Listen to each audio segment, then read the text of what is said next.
Hello friends, இன்றைக்கி நம்ம வீடியோவில் வந்து ஆம்லேட் குழம்பு செய்கிறது எப்படின்ட்டு பார்க்க போகிறோம்.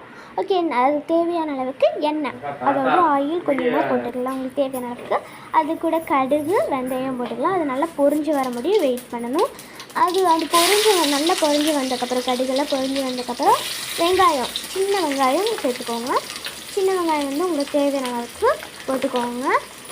போட்டதுக்கப்புறம் அது கூடயே நம்ம வந்து ஒரு 5 பல் பூண்டு போட்டுக்கலாம். பல் பூண்டு போட்டுக்கோங்க.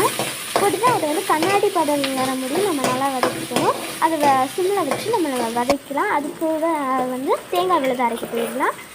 தேங்காய் விழுதுக்கு வந்து ஜாரில் தேங்காய், மிளகு, சீரகம் போட்டு நல்லா கொதப்பாக அரைச்சிக்கலாம். அது கூட தக்காளி போட்டுக்கலாம். தண்ணி ஊற்றி நல்லா அரைச்சிக்கோங்க. அதுக்கப்புறம் நம்ம வந்து அது கண்ணாடி பதம் வந்துருச்சு.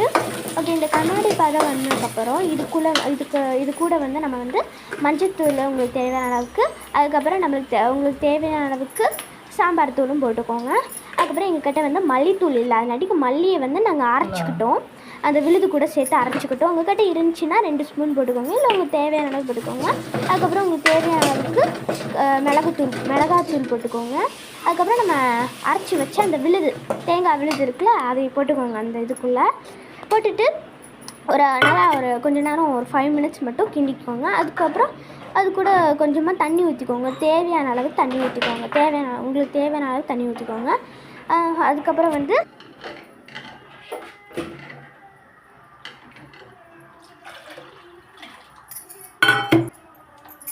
உங்களுக்கு தேவையான அளவு உப்பு அது லாஸ்ட்டாக தான் உப்பு போடுறோம். அதுக்கப்புறம் கருவேப்பிலை போட்டுக்கலாம். இப்போ வந்து நம்ம ஆம்லேட்டுக்கு ரெடி பண்ண போகிறோம். ஆம்லேட் ரெடி பண்ண வெங்காயம் குட்டி குட்டியாக நறுக்கி போட்டுக்கோங்க. அது கூட நம்ம வந்து உப்பு அண்ட் ஆஃப்டர் மிளகாய், அதுக்கப்புறம் பச்சை மிளகாய் போட்டுக்கோங்க. அதுக்கப்புறம் இது வந்து கொத்தமல்லி, அதுக்கப்புறம் முட்டையை உடச்சி போட்டுக்கோங்க. தேவையான அளவு முட்டை. அதுக்கப்புறம் நல்லா கிண்டிக்கோங்க. கிண்டிட்டு நம்ம வந்து ஸ்டவ்வில் வந்து தோசை கல்லில் வந்து ஆம்லேட் போட்டாச்சு. ஆம்லேட் போட்டதுக்கப்புறம் அதை 2 சைடும் வேக வச்சுக்கோங்க. அதுக்கப்புறம் உங்களுக்கு தேவையான சைஸ் நாங்கள் வந்து ஒரு ஆம்லேட்டை 4ஆக கட் பண்ணி நாங்கள் அந்த இதுக்குள்ளே போட்டுக்கிறோம். அது நல்லா அந்த குழம்பு கொதிக்கப்புறம் அந்த ஆம்லேட்டை போட்டுக்கோங்க. அது கொதிச்சக்கப்புறம் அந்த ஆம்லேட்டில் அந்த குழம்போட சாறு அப்படியே போய் சூப்பராக இருக்கும். அது ஒரு கொதி விட்டுக்கோங்க ஆம்லேட் போட்டதுக்கப்புறமா. அவ்வளோதாங்க. அதுக்கப்புறம் இறக்கி வச்சுக்கோங்க. சூப்பரான சுவையான ஆம்லேட் குழம்பு ரெடி. ஓகே, இந்த வீடியோ பிடிச்சிருந்துச்சுன்னா மறக்காமல் சப்ஸ்கிரைப், லைக் பண்ணிவிட்டு போயிடுங்க.